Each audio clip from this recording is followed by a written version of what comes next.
Is Lancelot Kusanali a bad Archon? What even makes a good or bad Archon? These are actually really interesting questions because there's no good answer to these questions. We as fans might have certain impressions of characters, but our judgment is limited from an outsider's perspective. As the traveler, we are not actually aware of what standards the Archons are held to, or even the complete scope of what their responsibilities are. So today, I want to dive deep into this question. Is Kusanali a bad Archon? Sumeru's undeserving god?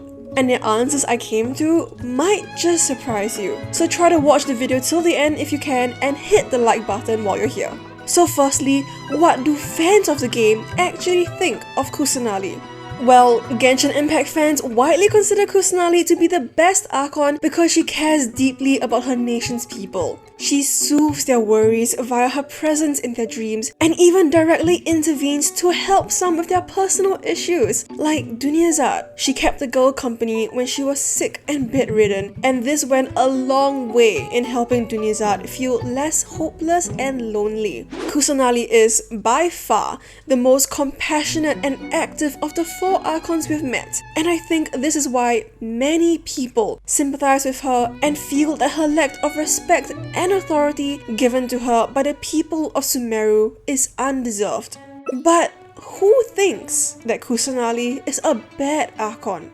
We know that the sages of Sumeru think so. When Greater Lord Rukkhadevata died and the sages found Lancelot Kusanali, they refused to accept her as their Archon. The academia has been discrediting her for centuries and have even kept her locked up in the sanctuary of Surastana. At this moment, we still aren't sure why the sages have discarded Kusanali. But one could guess that it might have something to do with the fact that Kusanali, as a god of wisdom, probably didn't seem very wise to the academia since she had none of the knowledge that Greater Lord Rukkhadevata had. Maybe the sages felt that this made her completely useless as the god of wisdom. But Kusanali herself doesn't seem to think she's a good Archon either. I'm still a long way off from being a real Archon.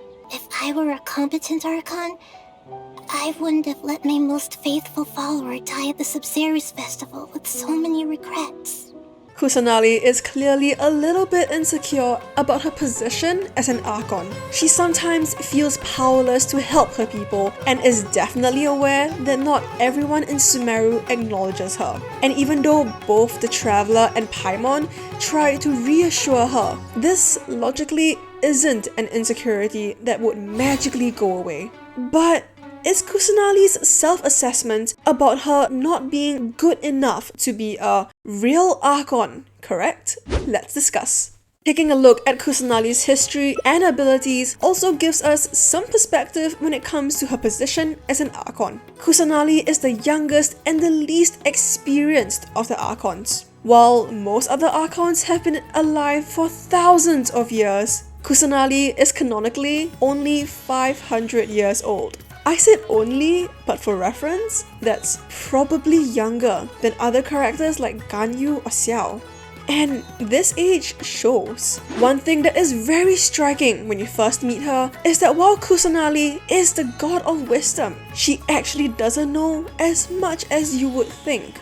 While Archons like Venti, Zhongli, and I are all very self-assured, mysterious, and knowledgeable about issues both within and beyond their region, Kusanali is inquisitive, almost naive. She even admits to herself that there's a lot she still has to learn. She is, however, very likable because of this humble and down-to-earth nature.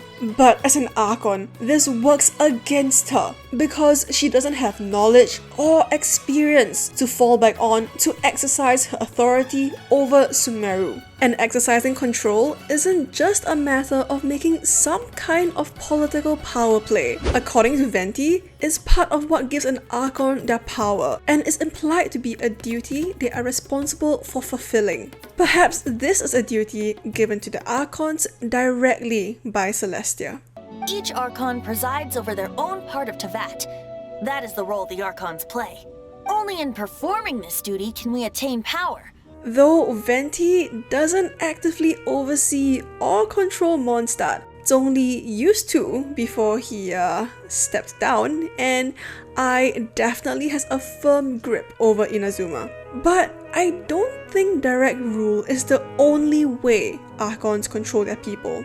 Religious worship and celebration could be another form of control, religious control. And Mondstadt, Lyria, and Inazuma all have regular festivals honoring their gods that are celebrated by the nation's people. Shrines, churches, and the like are also extremely present in all of these nations. You could even make the argument that Mondstadt is the most pious of the nations we've been to so far, which might be the way Venti maintains control without doing much of anything. The lazy drunk.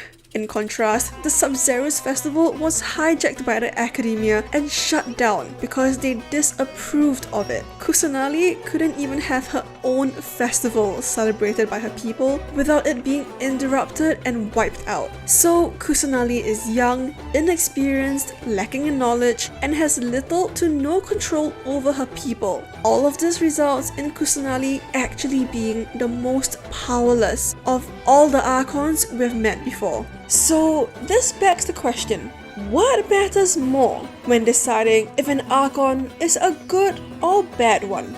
Does Kusanali's inquisitive, humble, caring, and compassionate nature make her a good god of Sumeru? Or is her lack of power and knowledge her downfall?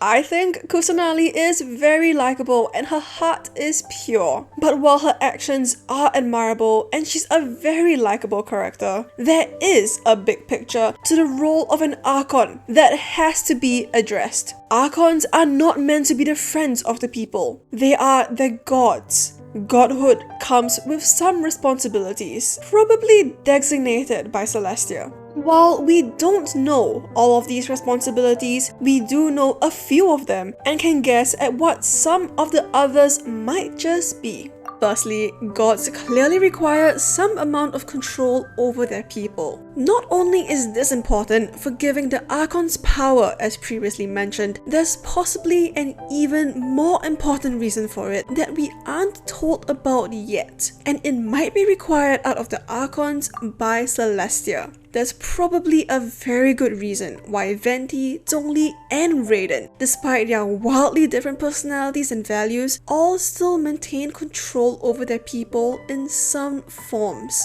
It could be direct ruling or religious control like I previously described. Kusanali neither has direct control nor an ability to let her people worship her freely within Sumeru. It is the sage's fault, and I'm not saying she's doing this on purpose, but it does mean she is ineffective at her role as an Archon. So, if maintaining control over their people is a godly responsibility of the Archon, one given by Celestia, then you could make the argument that Kusanali is failing at fulfilling her duty. The lack of control over her people makes Kusanali a bad Archon.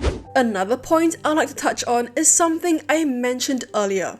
Gods probably aren't meant to be friends with their nation's people. Archons have a responsibility to oversee, protect, and rule, but they aren't your friends. They could appreciate the company of individual citizens or fellow gods, but the most experienced and wisest ones recognize that people will come and go. They, as the Archons, will outlive a lot of the people they meet, and so they have to see the big picture and the future of the nations they oversee. Venti and Zhongli once again demonstrate this virtue quite well. Venti has had friends like the unnamed Bard and Vanessa, who he has lost over the years. People important to him, who he has collaborated with to shape Mondstadt into the nation that it is today, a region where freedom is valued. Zhongli is an even better example of this idea of accepting loss in order to achieve big picture goals. The Yaksha who died serving him, the goddess of dust, Guizhong,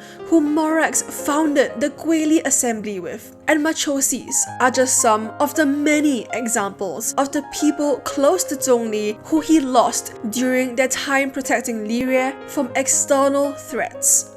This is an important point to bring up because Kusanali, in contrast, was extremely affected by the idea that she'd lose a single citizen in her country. When Dunyazad quote-unquote died, Kusanali was distraught and guilt-stricken. Of course, we love Dunyazad, and Kusanali's compassion is very compelling.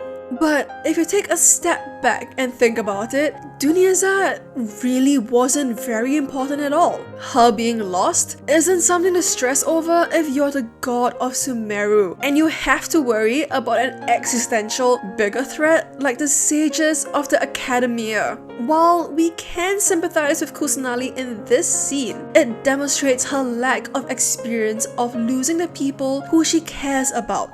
As an Archon, this just comes with the job. It's an occupational hazard. However briefly, Kusanali lost the big picture when it came to what mattered most as an Archon: protecting her country and her divine domain as the god of Sumeru. Now, before we wrap up, I know that everything I talked about in this last section sounded pretty cold, brutal, and uncaring. I'm not saying that the Archons don't have feelings or that it's unreasonable for Kusanali to react the way she did during the Sumeru Archon quest. We know Archons, more so than any other character in Genshin, have to deal with an incomprehensible amount of grief, loss, and even loneliness in their duty as an Archon.